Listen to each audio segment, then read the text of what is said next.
Salut tout le monde, très urgent. Aujourd'hui, lundi 10 novembre 2025.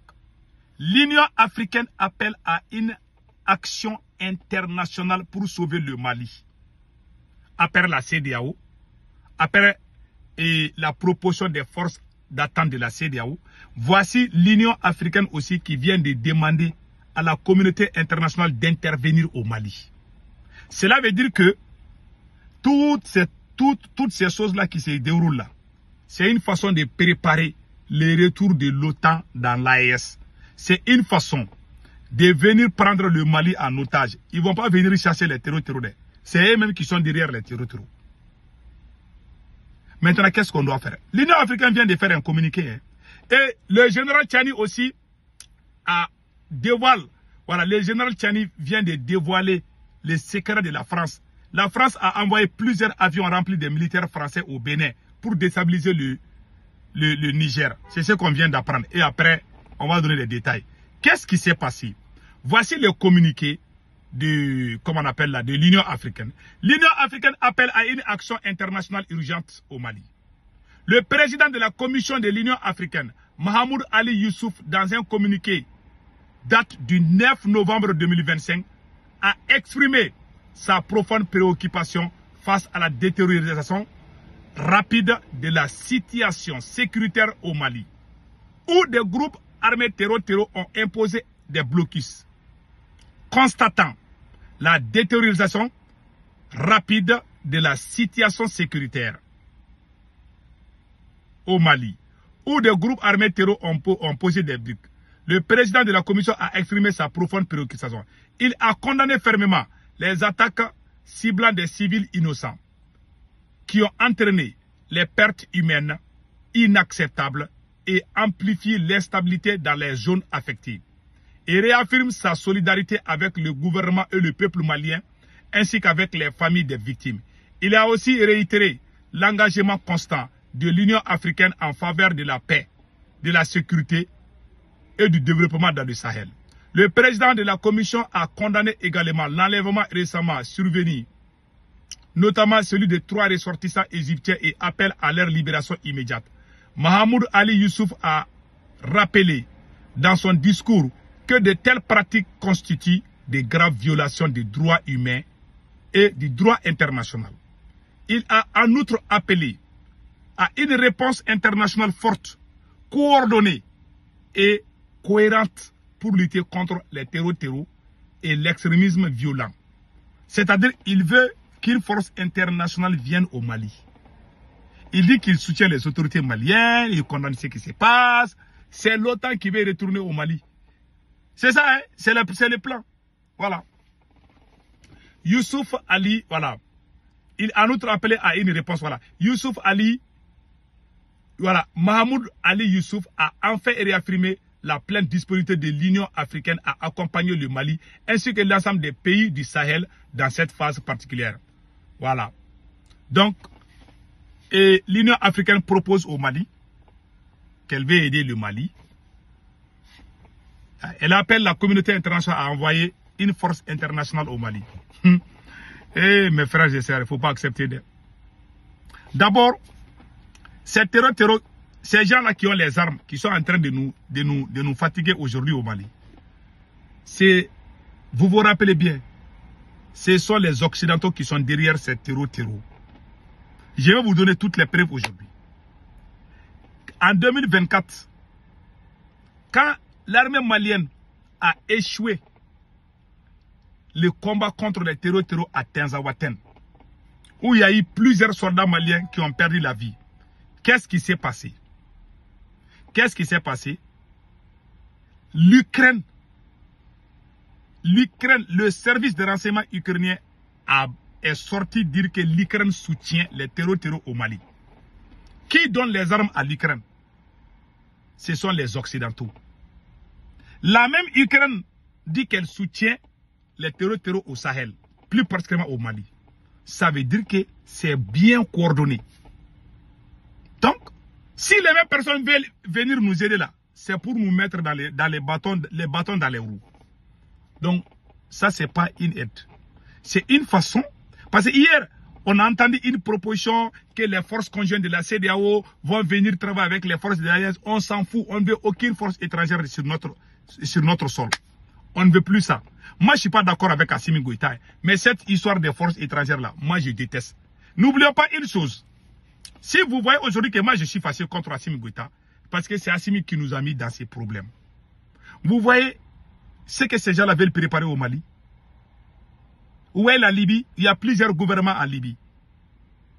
Il y a les gouvernements pro-russes. Il y a les gouvernements pro-occidentaux. Il y a plusieurs gouvernements en Libye. Ils veulent faire le Mali comme ça. Vous voyez, ces territoires sont en train de prendre des villes maintenant. Maintenant, ils vont se réconcilier. Et qu'est-ce qui va passer?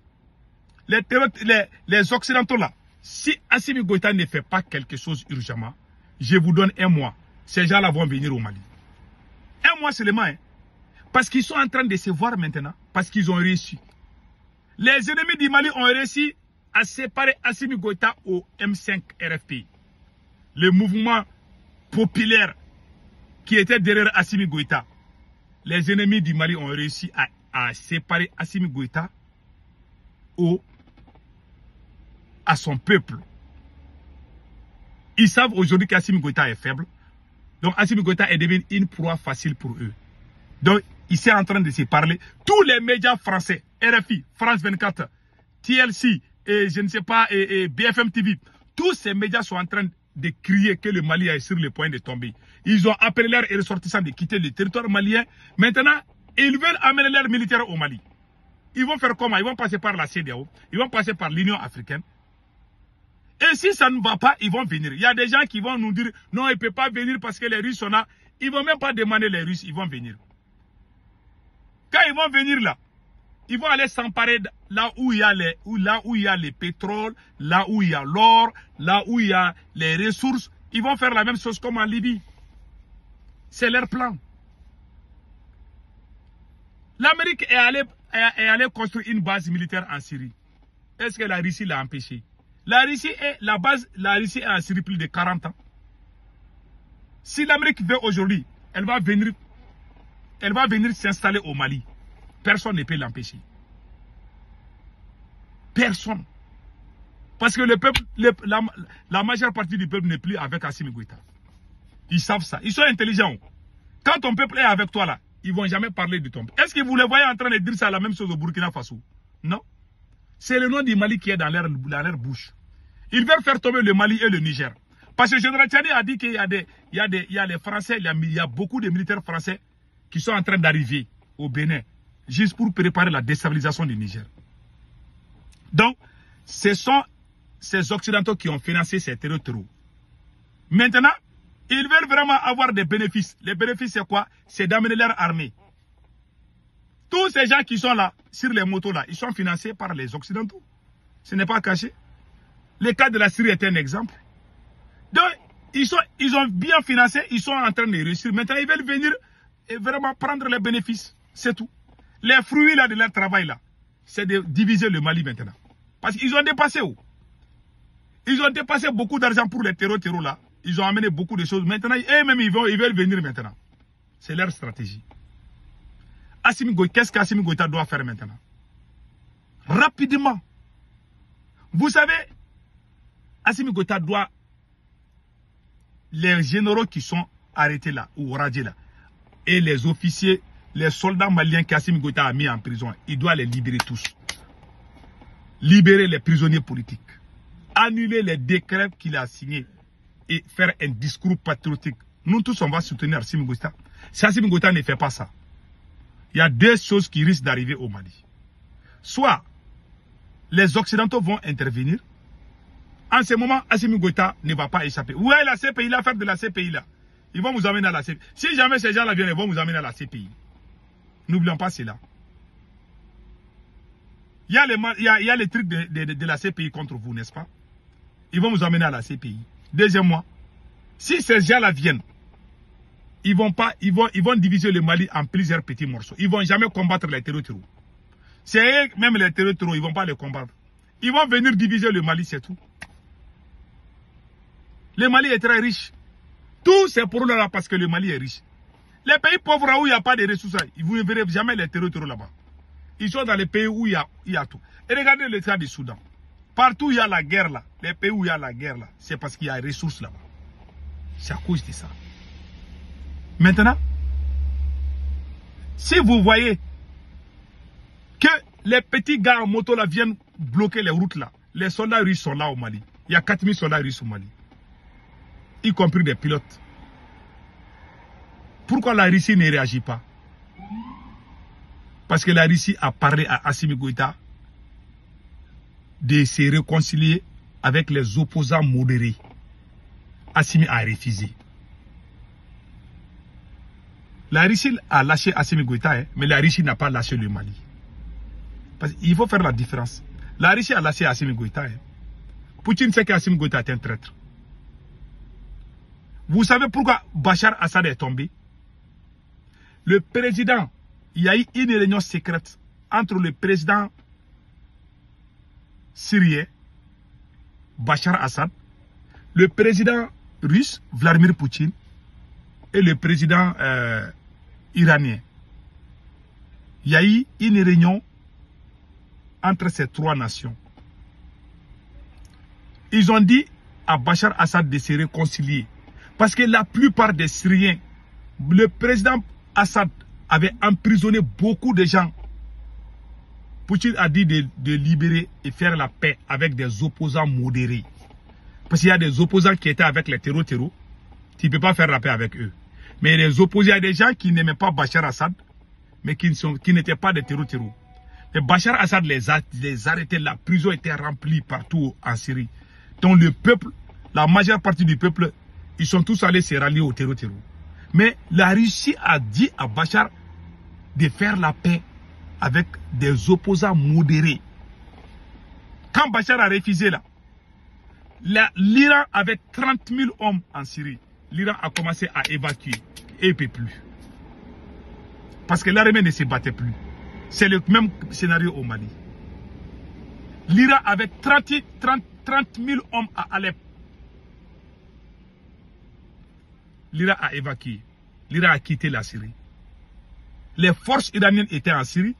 L'Iran a quitté. La Russie aussi a croisé les bras. Parce qu'ils ont parlé, l'homme là, il n'écoute pas. C'est la même chose. Poutine a dit à Assimi Goïta. La façon dont tu es en train de diriger là, c'est pas bon. Mais Assimi n'a pas écouté Poutine. Vous voyez comment ils ont croisé aussi les bras au Mali? Les soldats russes sont là, hein. Ils peuvent finir avec ces gens-là, ces gens en moto là. La Russie peut enlever tous ces blocus là, mais ils ne vont pas perdre parce qu'Assimi Goïta n'écoute pas. Il a arrêté tous les officiers pro-russes. Assimi Goïta est en train de les arrêter. Les officiers pro-français, ce sont eux qui sont avec Assimi Goïta. Vous pensez que la Russie est idiote si elle va aider Assimi? La Russie n'est pas bête. Poutine sait qu'Assimi Goïta est un traître. Les abrutis ne peuvent pas savoir ça. C'est trop fort pour leur tête, parce que leur tête là, c'est 1 giga. Ce que je vous dis, c'est la pure vérité. Donc, voilà la situation au Mali. Assimi Goïta doit savoir une chose. C'est à cause du Mali que le Tchad a chassé la France. C'est à cause du Mali que le Burkina a chassé la France. C'est à cause du Mali que le Niger a chassé la France. Si jamais ces mêmes forces étrangères reviennent au Mali là, ils vont gâter notre révolution. Le monsieur Assimi Goïta, il a tout gâté. Ceux-là même qui ont fait ce travail sont tous en prison aujourd'hui. Ceux qui étaient contre le départ des forces étrangères, ce sont eux qui sont devenus les vrais défenseurs de Assimi Goïta. Voilà pourquoi on est en train de tomber chaque jour. Voilà la réalité. Donc, c'est ça. Tant qu'on continue comme ça, là, ils vont venir et puis ils vont diviser notre pays. Ça, c'est clair comme l'eau de roche. Donc, c'est ce que je voulais dire. Assimi Goïta est entouré par des généraux comme le général Yamoussa Kamara. Ce sont ces généraux-là qui ont appelé la France. Général Yamoussa Kamara, ce sont ces généraux-là qui ont appelé la France. Général Yamoussa Kamara. Général Dairou Dambélé. Ce sont eux qui ont appelé la France. Ce sont eux qui sont les conseillers d'Assimi Goïta. Vous pensez que Poutine est fou s'il va aider Assimi? Non. Assimi fait le double jeu. Comment la Russie peut regarder le Mali tomber comme ça? Posez-vous même la question. On va se retrouver avec les forces étrangères. C'est Assimi Goïta. En tout cas, le conseil que moi je donne aux soldats maliens, Unissez-vous et chassez Assimi Goïta pour sauver le Mali et sauver l'AES. Si Assimi Goïta reste, le Mali va tomber. Il ne peut pas. Donc écoutons le général Tchani. Général Tchani aussi a fait une sortie. On vous laisse écouter ce que le général Tchani a dit par rapport au complot de la France. À notre grande surprise, allez-y vérifier. Aujourd'hui, là où je vous parle, à l'aéroport de Tourou. Tourou est un aéroport dont la piste fait 3300 mètres. 15-20 km tout au plus à l'ouest de Parakou. Vous verrez à Tourou, dans le W, dans la Pendjari, l'ensemble des forces que nous avons expulsées par notre territoire et à travers la frontière avec le pays frère du Tchad s'est retrouvé ou se sont retrouvés sur le territoire béninois. Il est temps que ceux qui pensent que nous aimions juste pointer du doigt se réveillent et comprennent la détermination, la volonté de la France à nous déstabiliser. C'est une vérité et nous ne cesserons jamais de le dire. Rien qu'avant-hier, il y a un porte-hélicoptère amphibie qui s'appellerait Tonnerre qui a accosté au port autonome de Cotonou. À bord, c'est des milliers de soldats français. On vous dira que c'est un exercice. Mais combien de ports sont plus appropriés que le port? Donc voilà ce qui se passe. Au même moment, vous-même voyez ce qui se passe. Au moment où ils sont en train de préparer une intervention au Mali, au même moment, il y a beaucoup de soldats français qui sont au Bénin pour déstabiliser le Niger. On prie Allah le Tout-Puissant de sauver l'AES. Passez un excellent week-end.